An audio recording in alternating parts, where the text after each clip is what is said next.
ഭൂഷൺ എന്ന് ചിലർ ഭാഷിക്കലും ചിലർ കളിപ്പാവി എന്ന് പറയുന്നാകിലും മനസ്സി അവോ നമുക്ക് തിരിയായെന്നുറച്ചു തിരുനാമങ്ങൾ ചൊൽക. ഹരിനാരായണായ നമ. ആധ്യാത്മികതയുടെ പാതയിൽ അനവധി തടസ്സങ്ങളുണ്ടാകാം.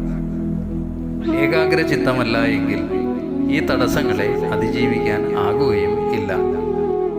വിഡ്ഢിയെന്നോ മഠയനെന്നോ ഒക്കെ വിളിച്ച് പരിഹസിക്കുന്നവരുണ്ടാകാം. പാപി എന്ന് പോലും വിളിച്ച് നിന്ദിക്കുന്നവരും ഉണ്ടാകാം. ആരെന്ത് വേണമെങ്കിലും വിളിച്ചുകൊള്ളട്ടെ, ലക്ഷ്യത്തിൽ നിന്ന് പിന്തിരിയരുത്. അവരോട് കാലുഷ്യം വേണ്ട. അവർ പറയുന്നത് കൊണ്ട് നമുക്ക് ഒരു ദോഷവും സംഭവിക്കാനും ഇല്ല. നാമസ്മരണ കീർത്തനങ്ങൾക്ക് ഇടർച്ചയില്ലാതെ മുന്നോട്ട് പോകുകയാണ് വേണ്ടത്. ചിത്തം ചഞ്ചല വസ്തുവാണ്. ബാഹ്യപ്രപഞ്ചത്തോട് അത് സദാ പ്രതിപ്രവർത്തിച്ചു കൊണ്ടിരിക്കും. ആ പ്രതിപ്രവർത്തനങ്ങൾ നമ്മുടെ ചിന്തകളെ, വാക്കുകളെ, കർമ്മങ്ങളെ സ്വാധീനിക്കും. മാനാപമാന ചിന്ത സദാ അലട്ടിക്കൊണ്ടിരിക്കും. നിന്ദാസ്തുതികളിൽ നമുക്ക് സന്തുലിതാവസ്ഥ നഷ്ടമാകും. അതിനാൽ ചിത്തശുദ്ധിക്ക് പ്രാധാന്യം നൽകണം. മനസ്സ് കലുഷിതമാകാൻ അനുവദിക്കുകയേ അരുത്. തുല്യനിന്ദാസ്തുതിർ മൗനി സന്തുഷ്ടോ എന്നാണ് ഗീതയിൽ പ്രിയഭക്തനെ കുറിച്ച് ഭഗവാൻ പറയുന്നത്. ഒന്നിനോടും അമിതമായ അടുപ്പമോ അകൽച്ചയോ വേണ്ട. രാഗദ്വേഷങ്ങളിൽ മനസ്സ് പറ്റിപ്പിടിക്കരുത്.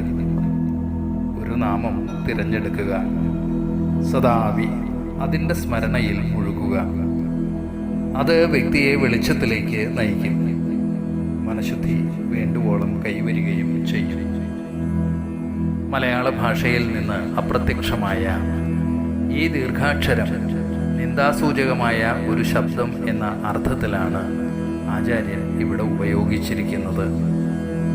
ഒരു അഹിത ശബ്ദപ്രയോഗമാണിത്. അഹിതങ്ങൾ നാം കേൾക്കേണ്ടി വരും. അവയ്ക്ക് ചെവി കൊടുക്കാതിരിക്കുക. ആവോ നമുക്ക് തിരിയാം എന്നുറയ്ക്കുക. നല്ല ഉള്ളുറപ്പുണ്ടാകണം എന്ന് കവി പറയുന്നു. സ്വന്തം സമനില തെറ്റാതെ നോക്കുക. അതിന് ശ്രദ്ധ അനിവാര്യമാണ്. നാമജപം ഏറെ സഹായകവും ആണ്. സാത്വികരായി ജീവിക്കുമ്പോൾ പല സഹനങ്ങളും അത്യന്താപേക്ഷിതമാണ്. ചിത്തമാം വൈരിയെ കീഴടക്കുമ്പോൾ പിന്നീട് പരിതാപങ്ങൾ ഉണ്ടാകുകയില്ല. മാനാപമാനങ്ങളിൽപ്പെട്ട് ഉഴലുകയും ഇല്ല. അതിനാൽ ഹരിഭജനത്തിൽ മുടക്കുവേണ്ട എന്ന് എഴുത്തച്ഛൻ ഓർമ്മപ്പെടുത്തുന്നു.